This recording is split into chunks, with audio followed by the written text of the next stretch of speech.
Obrigado, Sr. Presidente. Apesar da conversa do Governo, dos sinais positivos, do milagre da recuperação, da luz ao fundo do túnel, da ideia de que o pior já passou, a verdade é que mesmo perante o brutal universo de sacrifícios que este Governo impôs à generalidade dos portugueses, com cortes nos salários e nas pensões, com o aumento brutal dos impostos sobre quem trabalha, com cortes nas prestações sociais, o PIB continua a cair, a dívida pública continua a crescer, a economia continua em banho-maria e o Governo continua a semear desemprego. Mais de 300 mil postos de trabalho que este Governo já destruiu desde que tomou posse. É obra. De facto, é muita obra. Mas mais grave, 1 em cada 2 desempregados não tem hoje acesso a qualquer prestação de desemprego. São multidões de pessoas que este Governo força para a imigração. Mais de 400 mil trabalhadores assalariados vivem com o salário mínimo que continua sem ser atualizado desde 2011. As pessoas mais pobres ficaram com a diminuição assustadora do universo de pessoas a quem este Governo retirou os magros apoios sociais. O abono de família foi retirado a 650 mil crianças e jovens e 200 mil beneficiários ficaram sem o rendimento social de inserção. Na saúde, assistimos só este ano a cortes de 300 milhões que certamente vão agravar a situação que já era má. Há unidades de saúde que estão a cortar despesas essenciais por falta de verbas.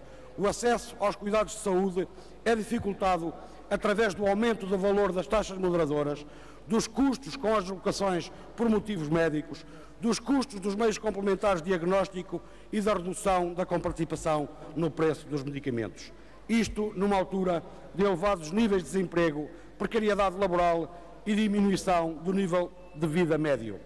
Este Governo recusa-se a aprender com os erros, porque de facto errar é mau, mas pior do que errar é não se aprender com os erros, porque já há muito que se percebeu que estas políticas assentes na austeridade e nos sacrifícios impostos aos portugueses estão a agravar os motivos que lhe deram suporte, estão a contribuir para aumentar a dívida pública.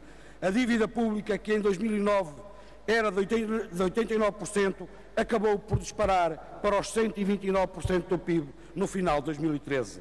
Nos últimos 3 anos, a dívida pública aumentou 36,3%.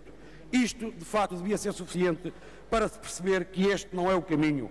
É preciso pôr o país a produzir. É preciso apostar na nossa produção, dinamizar a procura interna, seja através da reposição e do aumento dos salários, seja através do aumento do investimento.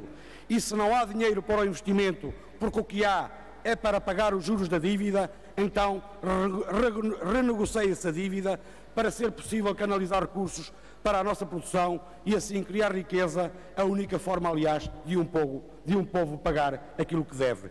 Porque sem renegociação da dívida, a resposta aos problemas do déficit orçamental e da dívida pública vai continuar a ser procurada exclusivamente na austeridade. E como já se viu até aqui, em vez de resolver os problemas, a austeridade está a agravá-los, ao mesmo tempo que continua a degradação dos serviços públicos, o alastrar do desemprego, a imigração em massa, a permanência dos cortes salariais e das pensões e a manutenção da brutal carga fiscal sobre os rendimentos do trabalho. Portugal termina o período da Troika com uma dívida que não é sustentável, nem possível de ser paga e que continua a ser um autêntico entrave a uma política de desenvolvimento. Com estas políticas e com este Governo, não vamos lá, nem sequer em 2035. Para uma intervenção.